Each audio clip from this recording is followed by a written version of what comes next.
Hello guys! Welcome back to my mini vlog.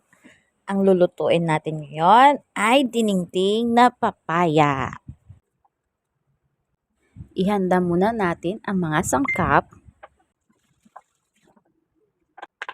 katulad ng bawang, sibuyas at kamatis. 100 grams na giniling na pork, papaya, gayat na po siya, at malunggay. At bagoong na isda.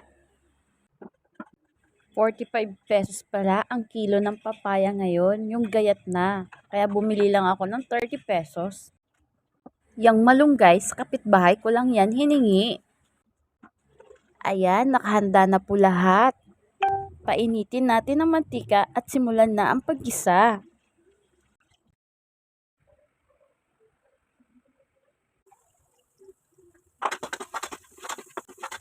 Igisa ang bawang, sibuyas at kamatis.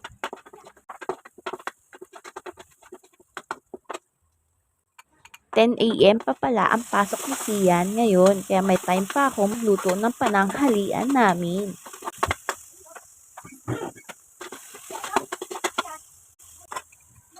Ayan, ilagay na natin ang giniling.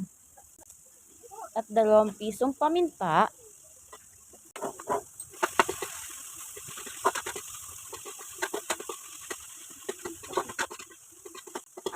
Ayan, haluin na haluin at paigahin. Saka natin ilalagay ang bagoong na isda.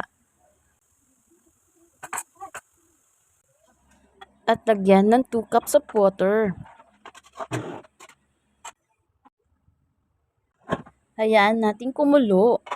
At saka ilagay ang papaya.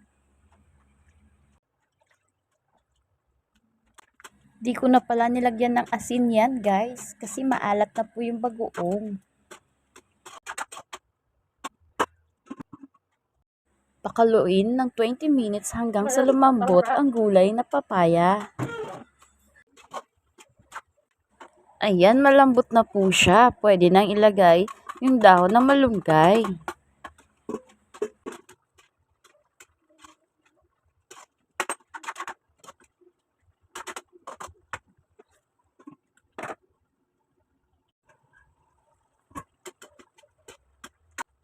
Ayan, luto na po siya. Pwede na tayong kumain. Thank you for watching guys. Sa susunod ulit. Yum, yum, yum.